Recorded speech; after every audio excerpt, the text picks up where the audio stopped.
Alors, Sébastien Chenu, notre invité ce matin, député du Nord, vice-président du Rassemblement national. Tout d'abord, monsieur Chenu, votre réaction donc à cette date que vous attendez, j'imagine. Alors, je ne sais pas comment d'ailleurs, avec fébrilité, avec confiance. Vous avez hâte, ce sera le 31 mars, 31 mars à 10h. Jugement dans l'affaire des assistants parlementaires de votre parti. Le risque principal, c'est l'inéligibilité avec... pour dire les choses simplement, une décision de justice qui pourrait rendre la sanction applicable même en cas d'appel.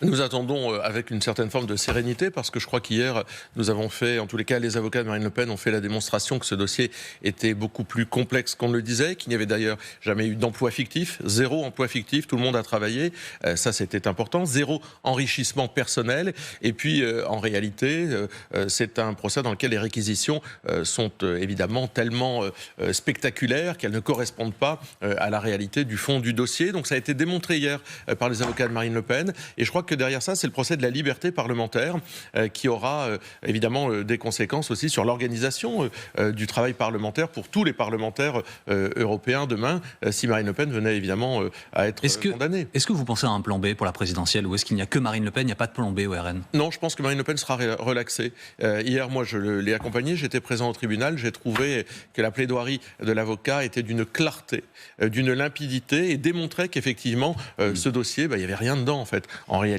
on parle d'organisation de travaux parlementaires. Et je pense qu'à la fin de cette histoire, la justice passera et sera rendue à Marine Le Pen. Mais par sécurité, est-ce qu'il ne vaudrait pas mieux que Jordan Bardella se prépare?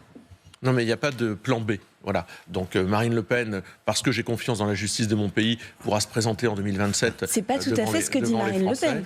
Elle parle d'une justice politique contre une politique. Je laisse. On parlait des réquisitions du parquet. Le parquet a fait des réquisitions politiques. Maintenant, j'ai confiance évidemment, et je l'espère, dans la justice de mon pays pour que Marine Le Pen puisse se présenter devant les Français. Donc vous respecterez la décision de justice. S'il y avait une peine d'inéligibilité, qu'elle ne soit pas exécutoire. Et à partir de là, nous continuerons à faire valoir nos droits. Mais si elle est condamnée et qu'il n'y a pas de peine d'inéligibilité, est-ce que le fait qu'elle ait un casier judiciaire l'empêche de concourir à la présidentielle ou pas, selon vous? Comme l'avait demandé à Jordan Bardella. Oui. Je ne mets pas dans la situation où Marine Le Pen soit condamnée. Mais de toute façon, après, il y a des voies de recours. Je comprends que vous ne l'imitiez pas. Non, mais après, il y a des voies de recours. Après, il y a des voies de recours. S'il n'y a pas d'inéligibilité immédiate, il y a des voies de recours, comme dans tout procès. Donc, ces voies de recours seront utilisées pour faire valoir notre bon droit. Mais moi, je crois que nous avons fait la démonstration, finalement, 2027, de notre bonne foi, notre sincérité. Et je crois que les plaidoiries hier étaient très, très importantes et ont amené une nouvelle lumière sur ce procès. D'ailleurs, 4 mois, c'est assez rare qu'un délibéré prenne autant de temps, 4 mois pour décider. C'est-à-dire qu'effectivement, c'était un dossier qui était complexe.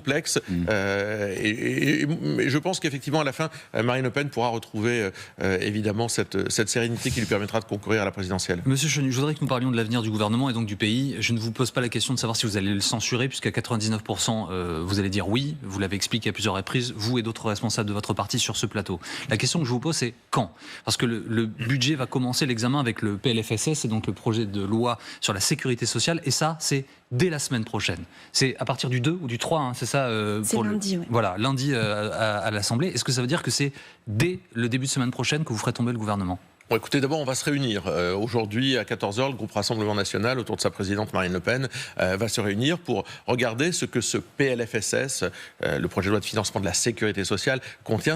Quel a été l'accord, finalement, obtenu hier soir, ou le compromis, plutôt.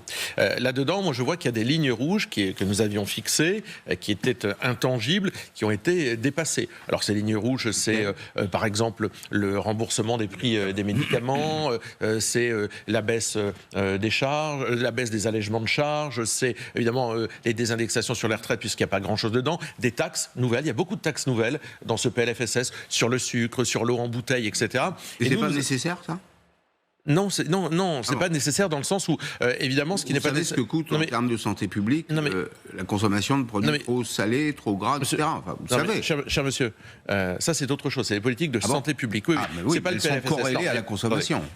Le PLFSS et demain le PLF, c'est quoi? C'est 30 milliards de plus d'impôts. Oui. C'est des effets récessifs. Mais donc ça veut dire que vous censurez. Je termine. Des effets récessifs. Oui. C'est-à-dire que ce PLFSS et ce projet de loi ensuite de budget, de finances tout court, vont abîmer les finances finances publiques de notre pays. Est-ce que ça résout le déficit? Non. Donc si vous voulez, moi je vois bien que tout ça, en fait, c'est aller chercher dans les poches des Français de quoi rafistoler un budget qui tient pas debout, qui ne résout rien. Donc censure dès la semaine prochaine. Et donc nous allons prendre notre décision parce que je vous rappelle que le texte qui va arriver, le gouvernement, et seul le gouvernement, peut encore l'amender. Ça veut dire que d'aujourd'hui jusqu'à la semaine prochaine, le Premier ministre peut choisir de faire des gestes, d'amender ce texte et quelque part de faire marche arrière ou d'entendre ce que nous disons. La vie est pleine de surprises, mais la grosse cote, ce serait que le gouvernement de Michel Barnier tienne. Il va être censuré a priori, vous nous l'avez à moitié confirmé ce matin, enfin plus qu'au moitié d'ailleurs. Qu'est-ce qui va se passer après, Monsieur Chenu? Comment est-ce que l'on évite le blocage? Je rappelle que le président ne peut plus dissoudre avant l'été prochain, c'est la Constitution qui les contraint. La seule option, c'est qu'il démissionne, mais a priori, il n'a pas du tout prévu de le faire. Bon, d'abord, si le budget est rejeté, le gouvernement est démissionnaire. Il devient donc un gouvernement qui, pendant quelques mois ou quelques semaines, comme le précédent, gère les affaires courantes. Sur les recettes, qu'est-ce qui se passe? On va voter, c'est-à-dire les impôts, on va voter une loi spéciale. Oui. Nous, le Rassemblement national, on a indiqué on va voter la loi spéciale, ça s'est déjà fait dans notre histoire, qui permettra que les impôts puissent être, que les recettes puissent être prélevées. Sur les dépenses. Pardonnez-moi, je fais juste une parenthèse là-dessus parce que c'est très important et surtout pour le Rassemblement national.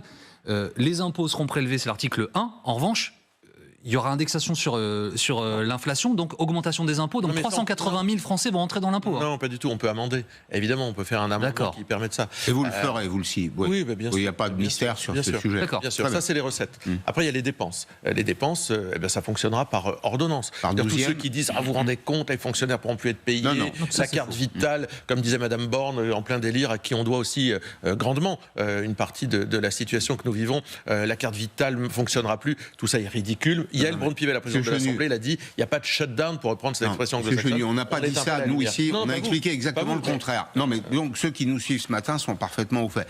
En revanche, il y a un point, c'est que ça ne peut pas durer une éternité. Absolument. Donc alors on fait quoi? Et là, il faut faire. Après, il faut trouver des solutions pérennes. Le président de la République qui nous a mis dans cette situation, avec Gabriel Attal, je vous rappelle qu'il faut toujours rappeler le contexte. En faisant voter pour le nouveau Front populaire, ils ont contourné le choix des Français, ils ont créé ces 3 blocs qui amènent à cette situation de blocage. Donc il faut débloquer cette situation. Le déblocage se fait comment? Changement de gouvernement et de ligne politique. Mais alors justement, il y a un nom qui circule, Sébastien Lecornu, donc qui est aujourd'hui ministre des Armées, qui serait lui agréé par le Rassemblement national. Je sais pas d'où ça sort. Pour être nommé à Matignon. Est-ce que vous confirmez ça? Non, je ne sais pas. Parce qu'il pourrait y avoir un autre Premier ministre du socle commun qui pourrait bénéficier de la même mensuétude dont Michel Barnier a bénéficié de votre part au mois de septembre. C'est pas une question d'homme. C'est pour ça que je ne sais pas pourquoi, d'où sort cette histoire de Sébastien Lecornu. Mais ce n'est pas une question d'homme, c'est une histoire de ligne politique. Et le problème fondamental, il vient de là. C'est qu'Emmanuel Macron ne veut pas acter de nommer un Premier ministre qui soit en rupture avec le macronisme. À partir du moment où il ne veut pas un Premier ministre qui soit en rupture avec ça, eh bien, la situation est bloquée. Donc vous l'appelez à nommer un ministre du nouveau Front populaire? Mais non, je l'appelle à faire une autre politique. Nommer un Premier ministre qui mène une autre politique. Nous, nouveau Front populaire, on censure immédiatement. Vous savez, on est assez simple, on est assez basique. Ce qu'on dit, on le fait. Ce qu'on fait, on le dit. On ne le prend pas par surprise. On veut une autre politique. Une autre politique. Une autre politique. Parce qu'il faut un nom, il faut quelqu'un. Il y a beaucoup de gens dans la vie politique qui sont capables de porter une autre politique. Mais encore, faut-il que l'initiative vienne que l'impulsion vienne du président de la République. Déjà, parce que mais c'est pas. Mais je sais pas. Vous êtes obsédé par les noms des gens. Moi, je suis obsédé par la ligne politique. Non, mais moi, je suis obsédé par la ligne politique. C'est-à-dire ce qui, à la fin, profite ou est pris aux Français. Vous ne vouliez pas de Xavier Bertrand, vous avez bien voulu de Michel Barnier. Donc vous avez bien choisi un nom à un moment où on a choisi de ne pas censurer Michel Barnier. On a considéré qu'il fallait un Premier ministre dans notre pays. Il ne pouvait pas être Rassemblement national et que Michel Barnier, on lui a quelque part donné sa chance. Et puis finalement, il nous montre qu'il n'a rien négocié non plus avec le Rassemblement national. Il n'a pas entrepris avec nous la volonté de construire un budget qui correspond aux lignes rouges qu'on a édictées. Justement. Moi, on a tous nos obsessions dans la vie. Moi, c'est plutôt celle des chiffres. Ouais. Vous voyez quelle est la situation du pays. On ne peut pas se permettre une crise, là. Vous voyez la réaction des marchés. On a un déficit primaire qui est considérable en France. Prendre des mesures d'économie très rapidement. Vous êtes capable de le faire, ça? Vous êtes capable de dire, tiens, il faut trouver au moins 30 milliards d'euros d'économie D'abord, la situation de crise, on la connaît depuis longtemps. Nos déficits français sont les plus importants de la zone euro. Non, mais ça, c'est pas notre responsabilité. Non, mais c'est trop facile de dire on est dans une situation absolument terrible. Non, mais vous êtes acteur. Non, attendez, le passé, on ne peut plus rien. On a fait des propositions d'économie. On a fait un contre-budget. Comme Michel Barnier dit, on ne peut pas en 8 jours faire un contre-budget, faire un nouveau budget. Si, nous l'avons fait, sans les experts de Bercy. Nous l'avons fait, d'ailleurs, nous avions expliqué qu'on diminuerait la contribution à l'Union européenne, une contribution qu'ils augmentent. On irait sur des dépenses liées à l'immigration, sur les agences d'État. Tout ça, il n'y a rien dans le budget. Le problème, c'est que de toutes ces pistes-là, on a proposé des pistes. Michel Barnier aurait pu dire, là c'est intéressant, je creuse, je retiens. Rien n'a été retenu. Monsieur Chenu, gouvernement NFP, vous censurez. Gouvernement Rassemblement National, la gauche et le centre va censurer. Gouvernement Barnier, tout le monde s'accorde à dire s'il renommait Michel Barnier, il retombera dans les 2 semaines, 3 semaines qui suivent.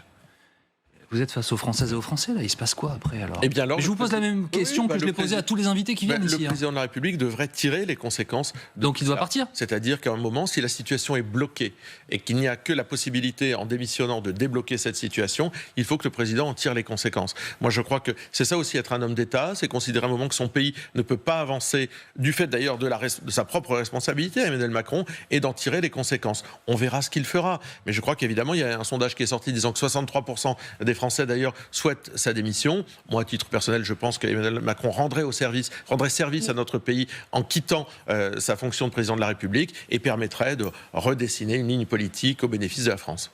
Merci beaucoup, Monsieur Chenu, d'avoir été ce matin en direct sur LCI.